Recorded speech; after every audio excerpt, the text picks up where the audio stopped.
Good morning. Thank you for joining us today. My pleasure. How could I not come? I think we would like to start our session today with you introducing, yourself and your background and how the story of you relocating to this country. Okay, well, my name is Gene Sugandi and originally from Canada. But then I moved to Los Angeles to go to university. In university, I met Indonesian gentleman and we started a relationship. The relationship became stronger. And then by the time that the university had finished, so had our visas. And so at that point, we had to make a decision as to were we going to come back to Indonesia, were we going to go to Canada, and Indonesia won. So here I am, 30 plus years later, so a long-term resident. So Eugene, what did you think about, the people and the city of Jakarta when you first arrived in the country, and what have changes over the past couple of decades? Well, I arrived in the mid-'80s, and in the mid-'80s, Jakarta was like a boomtown. Yeah. Like there was so much construction going on, toll roads were being built, high-rise buildings were being constructed, shopping malls were going up. And so that continued until like 1998, and then we had crisis monetaire, Crismon, and that brought everything to a screeching halt. Yeah. And it took a long time for Jakarta to recover from that. Okay. And it wasn't until maybe the SBY government and then the Jokowi government after that things started to roll again. And I think now we're getting up to speed again into the development. Okay. And I think we're heading in the right direction again. So. Okay. And then, I just wonder, like Jakarta 20 years ago, as a kid, I live in Jakarta, but in the west part of it. Yeah. And did not know much about businesses, and how the country actually developed after, what happened with President Suharto and 32 years of running, right? So, and I would like to know your perspective as a foreigner, as an expat living in Indonesia back then, before and after, this politic era ends. Suharto was, I think, a guided democracy. Mm-hmm. And there was still censorship and things going on at that time. But I think as tolerant as the Indonesian people are, that it came to a point where there was unrest. And they wanted change, and that's what instigated, the unrest that happened in '98. But since then, things have moved forward, and I think change came step by step. And I mean, not that '98 was a terrible time, but I think we've moved on after that, and there's been good things come out of that. And so, Ibu, what challenges did you face as a foreign woman back then, relocating, and living in Indonesia? Well, I wasn't the normal case because I came in not with a multinational transitioning into a working position, but I came in with a family. Yeah. Because of personal reasons. And so I didn't have the support of a multinational, and my family didn't understand what I needed as a foreigner when I arrived. So it was, again, I'm predating myself, and this is pre-internet. And so for us to find sources, to find foods that we were looking for, to find services that we like, to find a foreign hairdresser, it was a challenge because we didn't have the means. Yeah. And so you had to wait until you met somebody or you bumped into somebody or somebody shared information. So it took so much longer than what we have today because of the internet and social media. Yeah.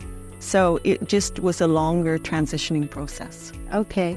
And then, I remember back in the 80s and the 90s, I don't think the expat community is as strong as many as nowadays, right?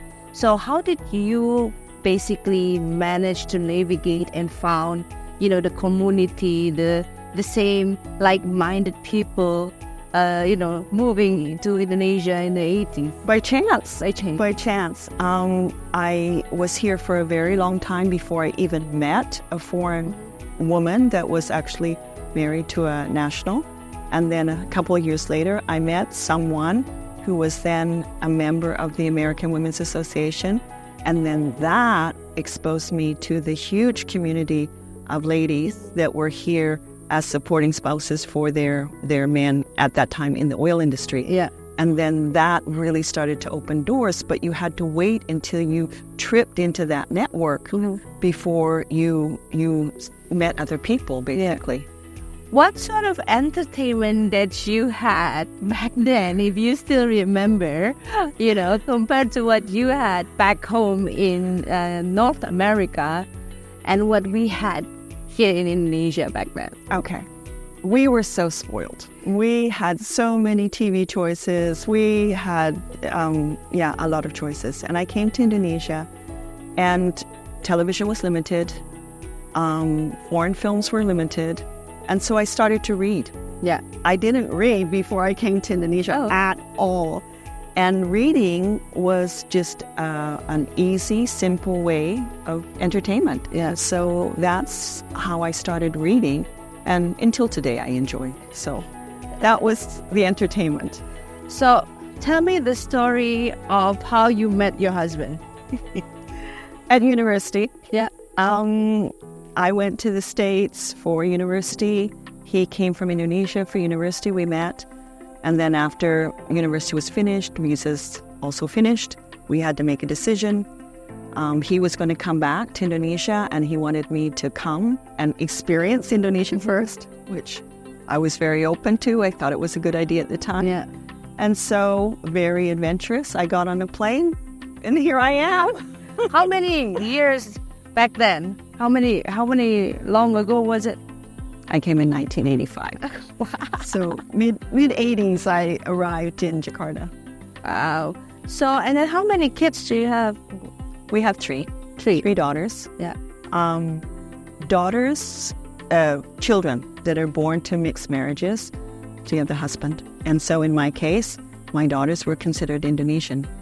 And they took on the Indonesian nationality. And they're considered Indonesian. Yeah. They went to Indonesian schools. And so I saw firsthand the Indonesian school system. Yeah. And the differences that it is to the West. Yeah.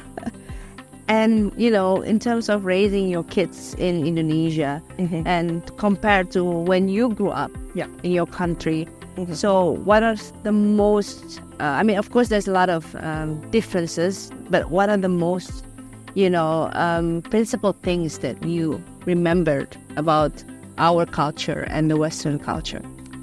I think not only Indonesian culture, but Asian culture allows the children to be children much longer. Yeah.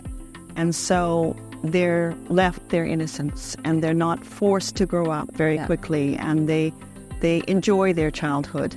And it's not until they're much older when they need to take on responsibility. And I think that's a good thing in that you're not forcing very difficult decisions onto a child. Yeah. And so I appreciate that with the Asian culture, that they remain children much longer. But also I think the family values become much deeper. And so the bond between the family is much stronger. Yeah. I think. And, talking about family, right? As, you and I both know when, someone married an Indonesian, it means that you're not just marrying your partner, but you're marrying the whole family, right? How was it for you in the beginning? It was shocking. I married into a family of 9. And so, you're right in that you marry your spouse, but then it's assumed that you become part of the family. And in Indonesia, prior to BPJS or prior to any insurance systems or whatever, the family was the support system. Yeah. And it's assumed that this family member will help that family member, and this family member will support their. And so that's kind of a new concept that I learned when I came here. In the West, it's much more you do your business and I do my business, and we don't mix as much. But I also am very, very fortunate that the family that I married into has been very supportive of us, our marriage, and helping me. Yeah. It's not easy. Yeah. It's not easy. And so, yeah, I'm thankful that that was my situation. Yeah. But you definitely adopt the family. So I assume that there was a lot of breakdowns in the beginning of not being married, but like just, diving into the culture of Indonesia and being away from your family and all those things. Yeah. Yeah. The first thing is the communication barrier. Yeah. That I couldn't easily communicate things that I wanted to. I was extremely lonely, actually. Yeah. I missed my family terribly. Yeah. So homesick. Yeah. But it's challenging. You work through it.